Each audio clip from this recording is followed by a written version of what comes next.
Hey everybody, welcome to Strike Up the Band. This is Mike Miller, and this week on the show I've got an actual band director. I've got Dr. Sue Samuels, who is the band director at Furman University in Greenville, South Carolina. And I might be a little biased, but I think Furman has one of the best bands probably in the Southeast at least, if not the country, because I played in it a couple of years ago. Sue, thank you for joining us today. My pleasure. Thanks for having me. How long have you been at Furman now? So this is technically year 4, but I came here in 2019, which was, of course, the year of COVID when the world shut down. So I kind of am thinking about this year as being year number 1.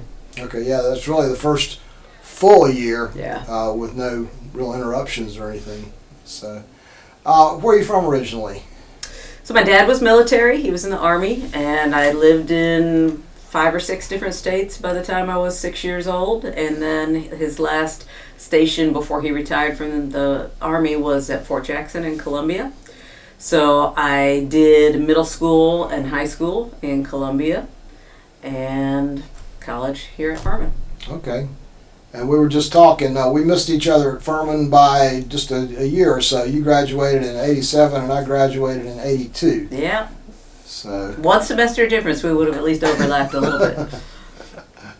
Okay. So what was your instrument when you grew up playing in band? So I was a clarinet player. I started playing in 5th grade. Prior to that, I actually was a guitar player, and I really loved playing guitar. We had in elementary music on Fort Jackson, we had guitar class, and I actually remember playing at the SCMEA conference as a 5th grader with our guitar class. We sang Margaritaville. I really was happy because at the end you got to say, "It's my own damn fault." I thought that was very exciting.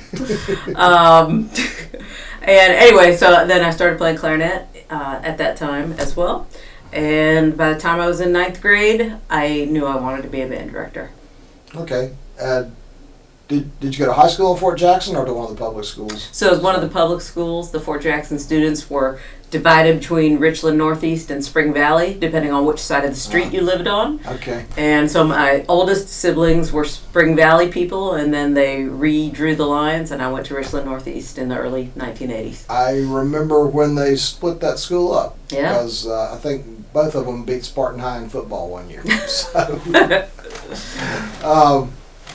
and so you came to Furman. Did you come with the intention of being a conductor? Yeah, so it was in 9th grade that I knew that I wanted to be a band director. I loved band. I loved that it gave me a place to belong. It was where I felt like I was good at something. I liked the group dynamic of working together to achieve a common goal. All of that was very exciting to me. And growing up in South Carolina, I had gone to all the all-state events that would happen each year on the Furman campus.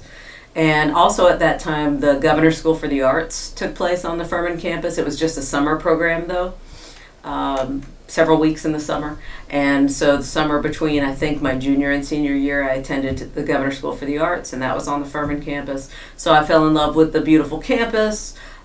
Jay Bocook was one of the band directors there, and he had a great reputation of being a fantastic band guy. Particularly at that time, I was really excited by marching band, and I knew the Furman marching band was really strong, and the whole band program was strong. And Furman was the right distance from home. It was just a couple hours drive up the road, so far enough to feel like I was going away to college, but close enough to where I could go home on weekends occasionally and not be too far from the family at that time. So I came to Furman knowing I wanted to be a band director. Not knowing at what level I would want to teach at that time. I didn't know if I wanted to teach high school or college or what, but I knew that I wanted to be a band director. And also at that time, there were not very many women band directors. I had no women band director role models growing up. And so I was thinking I was going to be this groundbreaking female band director, and I was very excited about that. Before that, I wanted to be the first woman Supreme Court Justice. But then, alas. Okay. Sandra Day beat me. Okay, so that ruined your legal career. Exactly. So I thought music had to be it. Okay. Yeah, I guess you're right. None of my band directors in school, high school or college, were women, but I know there's a lot of great women out there that are really good. Yeah, for sure. So, for sure. Okay, so when you graduated Furman, where did you go from there? I was very lucky. My first job was as an assistant high school band director at Lassiter High School in Marietta, Georgia. It's a quick but fun story about how I got that job, I think. So Furman used to host a marching band contest in the fall. You might remember the Tropicana Music Bowl, it was called. Okay. And it was a big high school contest. And there was a band from Marietta, Georgia that had about 300 people in it. It was from a very affluent, suburban, white neighborhood in suburban Atlanta and had a black band director. And I thought that was the coolest thing I'd ever seen. So the time I saw the band, plus they could play really well, they moved really well. It was a great band and an unusual situation. And I thought, man, I want to teach a band like that. I want to teach that band. Wouldn't that be awesome? So that was in October. And then fast forward to I've just finished student teaching, and it's now April. And Dan Ellis, who was our other band director at Furman at the time, Dan Ellis called me into his office and said, Susie, the assistant band position at Lassiter High School is open. Do you remember that big band that we saw this past fall? I was like, yeah, of course I remember that. It'd be my dream to teach at a place like that. He said, well, you need to call Alfred Watkins. And here's his home phone number. And you need to call him, and he's a busy guy, and you're never going to get in touch with him unless you call him at like 7 o'clock in the morning on a Saturday. So what did I do? I called him at 7 o'clock in the morning on a Saturday, woke him up, apologized, told him I was told that's what I needed to do to get in touch with him, and he had me call him back later, and I called him back later, and then I went down and interviewed and was hired for that position. So I was the assistant band director at Lassiter. It was my first job out. I was only 20 years old at the time because I had skipped a grade early on. And I was young and dumb. I didn't know the difference. You know. So you weren't too much older than the kids you were teaching? No, I wasn't. I had students who were just, 18 years old at that time. Which is, what the baffling part to me now is that you're still friends with all of these students now on Facebook and Instagram and things like that, and I see that these former students of mine who I have frozen in time at like 18 years old, they're 50. How did that happen? I think that's what happened to a lot of us. It's crazy. Yeah. So were you one of several assistants with a band that large, or were you the only assistant? I was the only assistant. At that time, that there had been one previous assistant who, because of the population exploding in that suburban Atlanta area, another high school opened up down the street, Pope High School. So the previous band director went to run that band program, and then I came in to work with Alfred. And it was just the two of us as the directors of that program, but we did hire a staff. We would have a percussion person and a color guard person to help with the marching band. And in those early years, we didn't have other staff in addition to the percussion and color guard people. But later years, when that program became very competitive, we started to bring in other people to do staff things, sectionals and things like that. So was this one of those bands that went to marching contests every weekend? You would think, but so I worked with Alfred Watkins, who is a name that's very well known in the high school and college band world. He was just a great educator, a great teacher, a great person, and he became my best friend. So we worked side by side, and he was that black man that I saw with that all-white band in October. Alfred had been and still has his head screwed on straight in terms of philosophy for what a band program should be.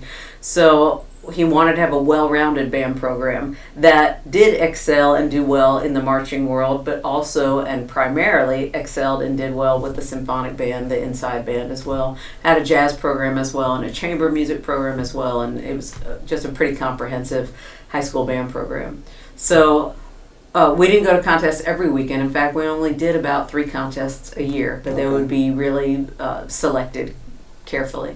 And at that time, the Bands of America was a national organization that was really, it had been around for a while, but it was new to me, obviously, because I was a new band director. But through that organization, there were regional and national championships that you could compete in.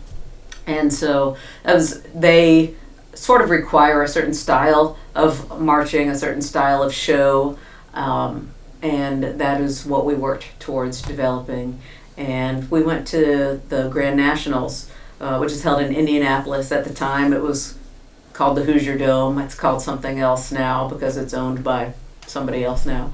But to have a big dome performance like that, and on the AstroTurf, and coming through the airlock to get out there on the field, all of that was really special and exciting. And we did that, I want to say we went to the Grand Nationals in 1990 was our first year going with Lassiter, and we came in 5th place.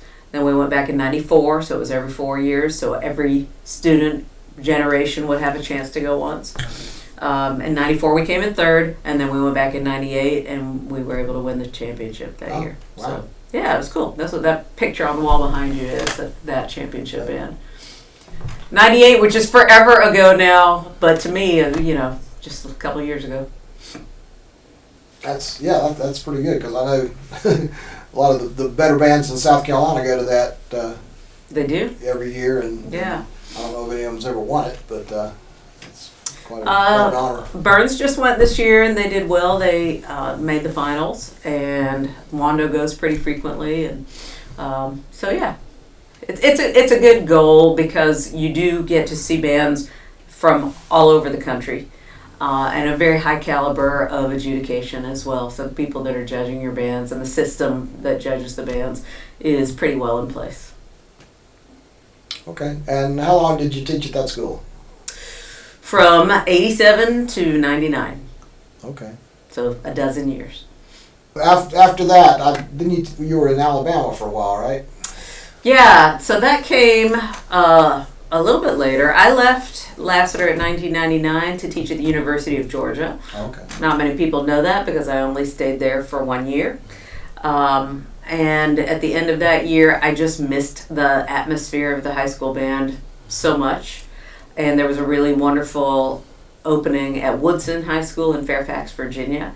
I had always heard about the great bands in the Fairfax area. There are only a few pockets in the country where there are great high school bands. So Fairfax was always one of those because they have access to the professional service bands in D.C. where those guys were teaching lessons to the students. And just the culture of band is strong there. So the Woodson job opened up. Previous band director had been there for 19 years, and he was moving over to teach across town at George Mason University. And that position opened up, and the UGA wasn't a good fit for me, so I looked at Woodson and went there, and I taught there for a few years. And it was while I was at Woodson that a good friend of mine was the clarinet professor at the University of Alabama at Birmingham, and she gave me a call in the summer and said, "We need a band director. Are you interested?" So I went and interviewed for that job and accepted that job. I guess somewhere here we've skipped over the whole part of where you got your Ph.D. Oh, well, you know what? So when after 5 years of teaching at Lassiter, I started my master's degree, and I was able to complete that at Georgia State University, which is downtown Atlanta, so that I could just commute down there. I would go intensively in the summers and then do some evening things during the school year. And that was a really lucky time because James Curnow was doing a residency at Georgia State at the time. James Curnow, for anybody who doesn't know, is a very highly regarded wind band composer. I did a lot of work with the Salvation Army bands as well, so a lot of brass band work. And Curnow was my major professor when I got my master's degree in conducting at Georgia State. So I would go to his house and have time score study with him. And his background was really strong, University of Illinois and Harry Bijan in his background. And so that was a really great time. I was lucky to be able to do that. So that's when I finished my master's. Also somewhere in there, I started a Ph.D. at the Eastman School of Music. Oh, okay. And I did a year up in Rochester to work on that Ph.D. I did not complete it. For personal reasons, I was dating some guy who was going to school up there too, and we were going to be happy running off in the sunset with our graduate degrees together, but that relationship didn't last very long. And I was able to come back and finish my time at Lassiter then. And then, so I had a PhD residency done, but not all of the coursework done yet. And so when I was at UAB, the department chair was encouraging me to finish my PhD. That's important in the collegiate world in terms of your longevity and getting tenure and that type of thing. So I finished it at Auburn University, which was very kind and generous to me as a university that was just across the state, about an hour and a half drive from Birmingham, where I was teaching at UAB. And I was able to continue teaching at UAB and not miss a beat with my band program there, and drive over and do evenings and summers and things like that at Auburn. So that's where the degree is completed. Okay. It takes a lot of dedication to get a PhD as, on the side. It was pretty intense. I definitely remember writing my dissertation and having, so this is like, I don't know when this is. This is the 90s, and so technology wasn't quite then what it is now. But I definitely remember sitting on my living room floor with like a laptop here and a monitor here and legal pads here and note cards stacked here, and probably didn't talk to anybody for 3 or 4 months while I wrote that dissertation. I do remember that. Okay. How long were you at UAB after that? So I was at UAB from 2002 until 2016. And during that time, so it's 14 years there, I was really proud of that program and the growth that we experienced between 2002 and 2016. We did some great things with that band. Some fun travel with the marching band. They performed in the Dublin St. Patrick's Day Parade in 2013. We performed in Hawaii a couple of years later at the USS Arizona, and those kinds of exciting trips with the marching band. And the concert band did some really cool things as well, with playing at state conventions and the College Band Directors National Association, Southern Division Conference, and things like that. So we were able to do some really cool things in terms of performances, but just really developing the culture that became the UAB band was really fun to be a part of that. And of note, another thing that's really interesting about UAB is, you may or may not remember this, but in 2014, the university canceled our football program. I do remember reading that, yes. So that was a really time of turmoil and a lot of upset students, and not just upset students, but an upset community.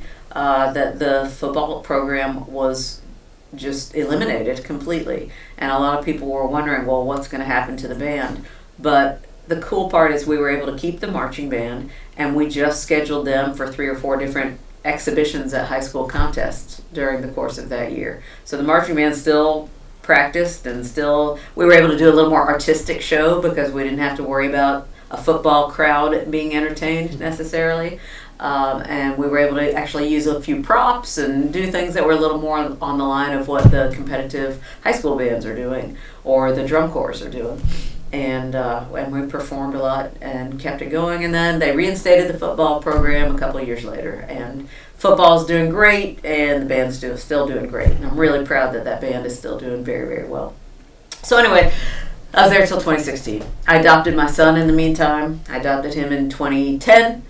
He lived the first 4 or 5 years of his life in a backpack on my back at marching band practice, and I decided in 2016 that I wanted him to have his own things to do in his own life and not just be in my backpack. So I left UAB, and the purpose was to leave college teaching, because being a single mom and a college band director was a lot. And I wanted him to be able to play soccer and me to be a soccer mom or whatever it is he wanted to do. So at that time in 2016, I left and moved to Huntsville, Alabama, became an arts director for an independent school that was a K-12, really nice school system where he could go to school, and he fell in love with school and really gave him a great start. And at that time, I really enjoyed the challenge of working with the entire arts department. So it was a faculty of 12 or 14 people, and visual arts, music, and theater. And we all worked together and did a lot of really cool things at that time. We celebrated National Arts and Education Week by inviting in some really high caliber performers to come in and do like residencies at the school. And I had a great time there as well.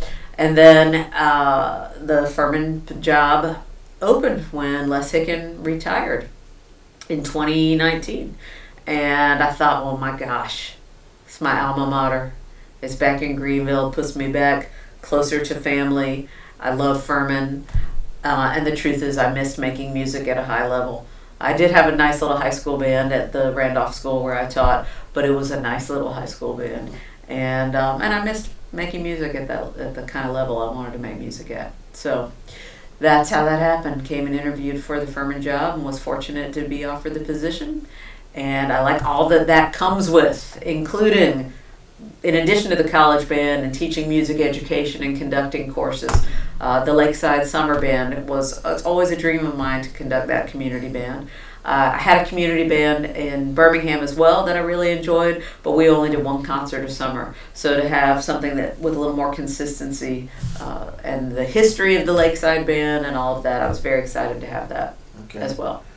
All right, so now after 15, 20 minutes, we've got you to Furman. I'm sorry. Oh, no. I didn't mean for it to be that much. No, it's great. It's great. For this, hopefully this is people listening to this from all around the country. Tell us a little bit about the history of the band program here at Furman. I know it's been around for quite some time. It's like you said, they host the All-State Band every year, and that's where I kind of learned about it from playing an all-state band. Yeah. And that's where a lot of people learn about it. But just tell us, I know you weren't here since the school was founded or anything, but the history of the Furman band. So the band program has been around for a long time, and I'm not going to give you a year right now because I'll probably be wrong, and so I'm embarrassed that I don't have it in my head right now. But it is one of the oldest band programs in South Carolina, for sure.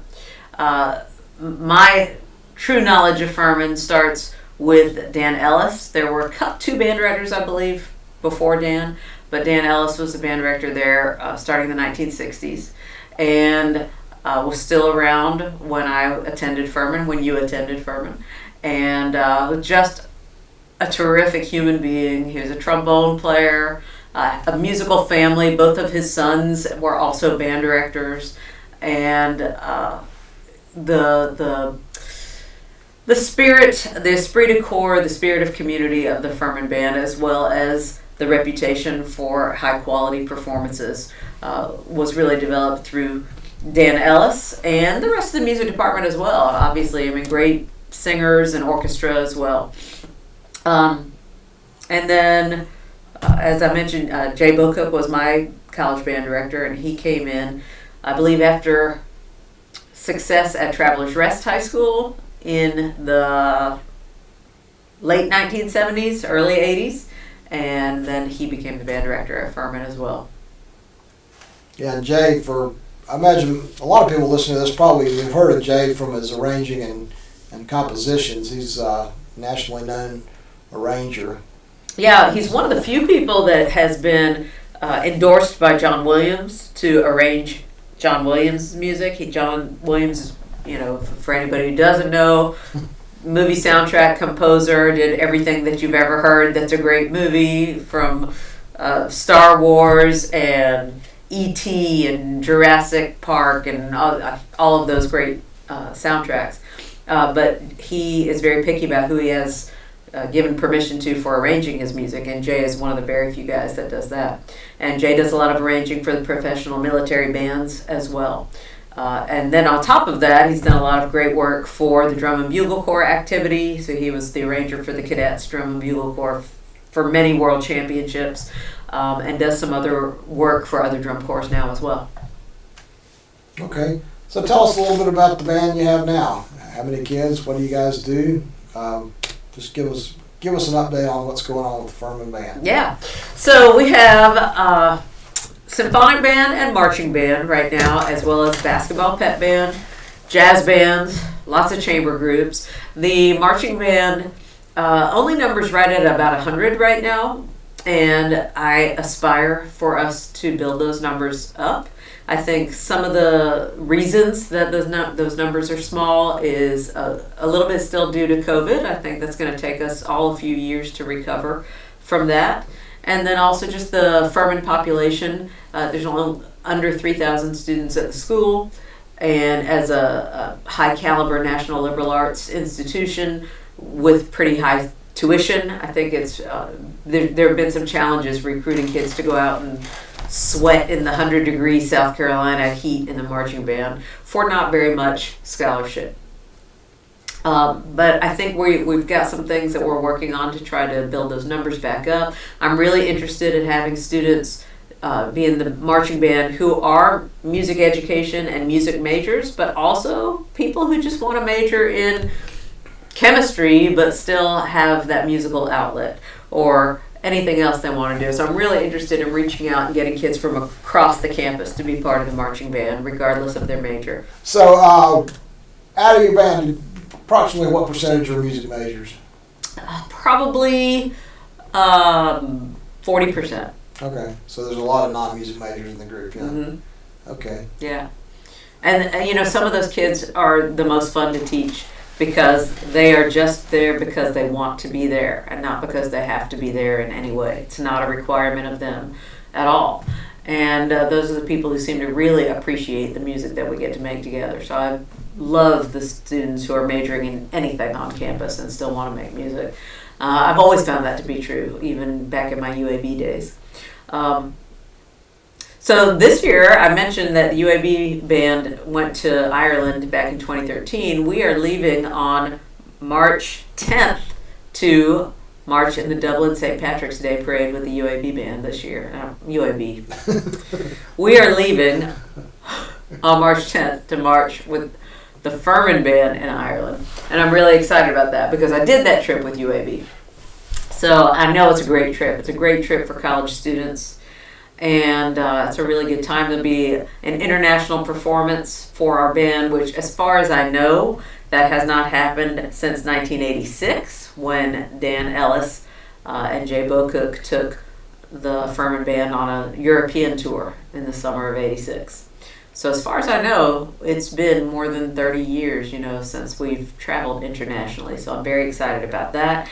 I think things like that are going to also help to attract students to be in the band program and want to be a part of that. So every couple of years we'll plan a major trip like that. We don't have the type of football at Furman that our friends in the SEC have, where they're going to have bowl games and other exciting travel opportunities like that. So we kind of have to create our own travel opportunities, and that's what this is. Yeah, that's a big improvement from when I was in band. On the spring tour, we would go to like Georgia, yeah, or maybe North Carolina. Well, it's important that we do that too. So, for example, we are also taking the symphonic band on February 27th to play a concert in Georgia. We're going to play in a big Lassiter Concert Hall and invite all the schools in Metro Atlanta to attend that concert as well. So we have to do that as well, just so that the students in the area are aware of what we have to offer. Okay.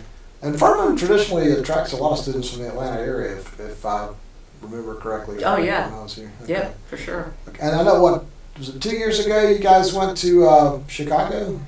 Yeah. Midwest? Well, it was just last spring. Okay. So it was they have the Percy Granger Wind Band Festival. Okay. Then the band plays in Orchestra Hall, which is where the Chicago Symphony plays. And that's a great experience, really a beautiful place and a historic place to play. And our students played a concert there. And we're able to work with Mallory Thompson, who is the director of bands at Northwestern University and one of the first women conductors out there on the national scene as a band director. So Mallory's been kind of a hero of mine for a long time. So it's really great to have her work with our students, and they learned a lot from her. So that's been pretty cool. That reminds me of one other cool experience the symphonic band got last year is Anthony Parther is a very well known and highly regarded conductor in Los Angeles. He conducts a lot of the soundtracks now that are being recorded. So like all the Disney movies that are being recorded now, he recorded the soundtrack to Encanto, and he recorded the soundtrack to I think it was called Turning Red, or some of all the big Disney things that are coming out. He is the conductor for that. He came and worked with our students when we played at the state conference last year as well. And that was another great experience. And Anthony also has roots in South Carolina and North Carolina. So it was a homecoming for him in a way, and a great experience for our students. Furman basketball is doing well. Yeah, they are. So we have a pep band that plays at both women's and men's games. We do select home games so that our students don't get overworked and they can still pass their classes. That's one of the challenges at working at a small university with basically 100 people in the band program is that those same kids that are in your marching band are the same kids who are in the symphonic band, and are the same kids who are in the jazz band, are the same kids that are in the basketball pep band, and it's a lot. It's asking them to do a lot. So we pick basically, I think they do 20 games over the course of the season, and then they'll travel to the conference tournament in Asheville as well, which happens during their spring break, and those kids give up their spring break to do that. Okay. I remember pep band being one of my favorite things when I was at Furman. It's one of their favorite things too. Why was it your favorite? Because you could play really, really loud, and nobody ever told you not to play loud. So that's what it is. I was wondering what the appeal was. I always like to think it's the more intimate setting of being indoors. You don't have to worry about rain or heat or cold. I mean, it's comfortable.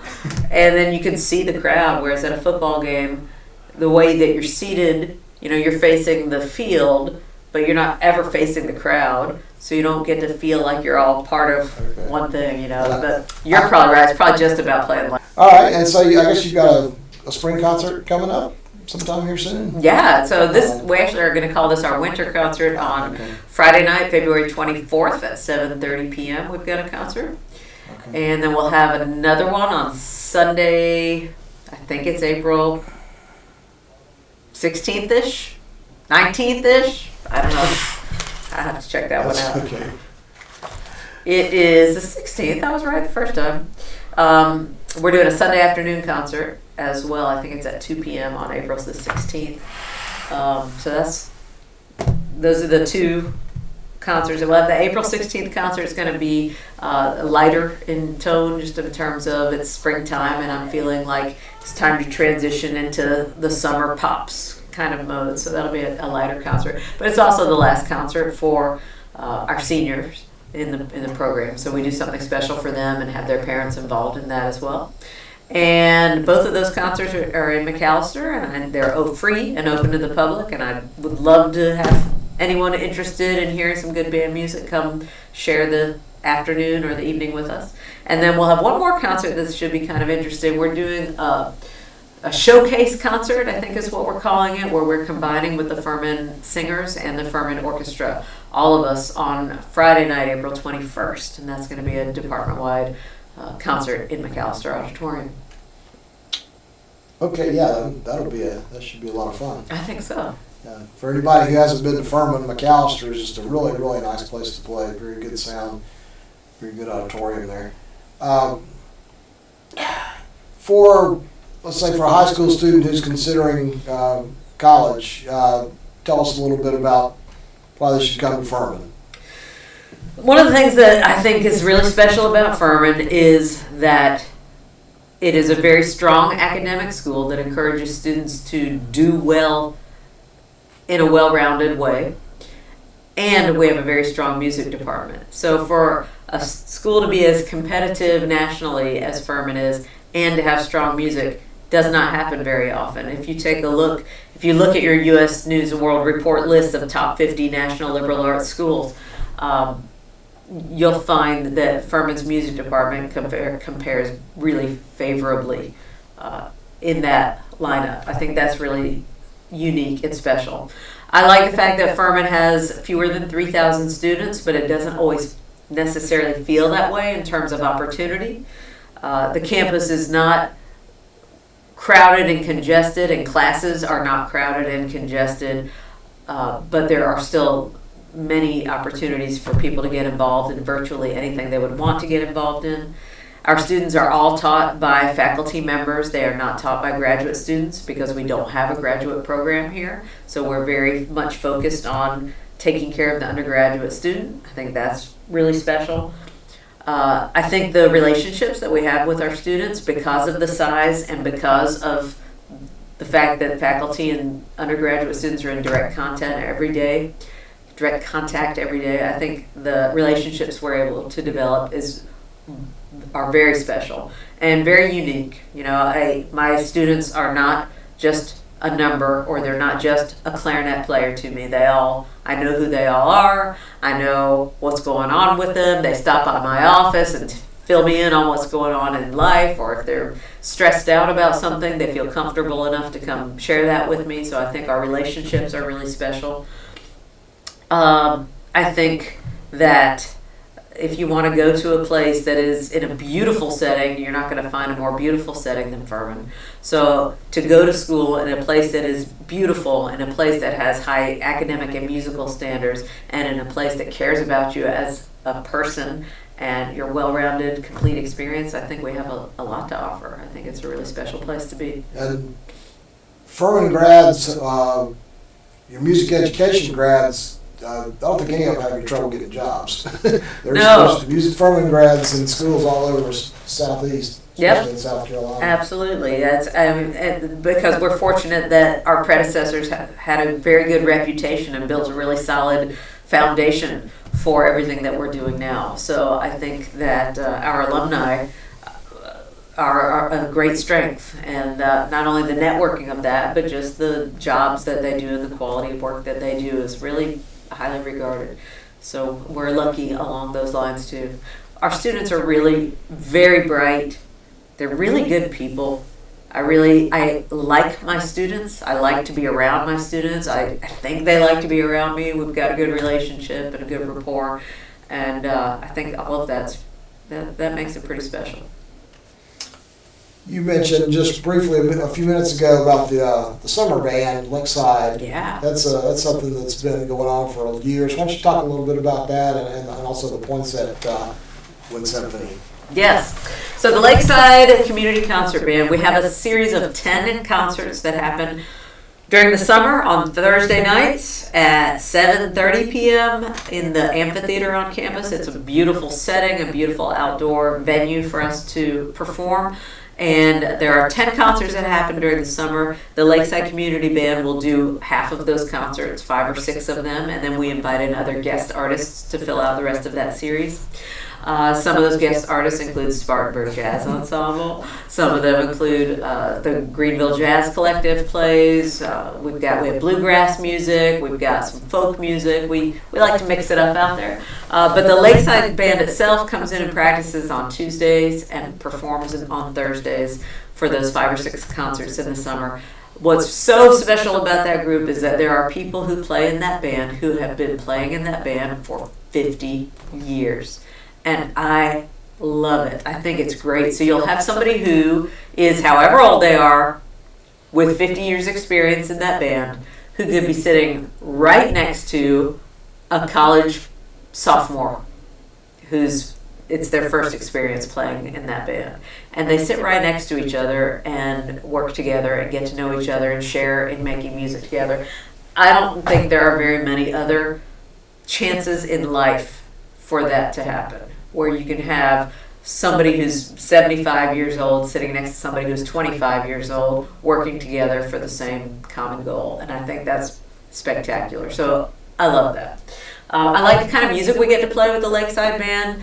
We play a lot of show tunes, movie soundtracks, Broadway tunes, popular tunes.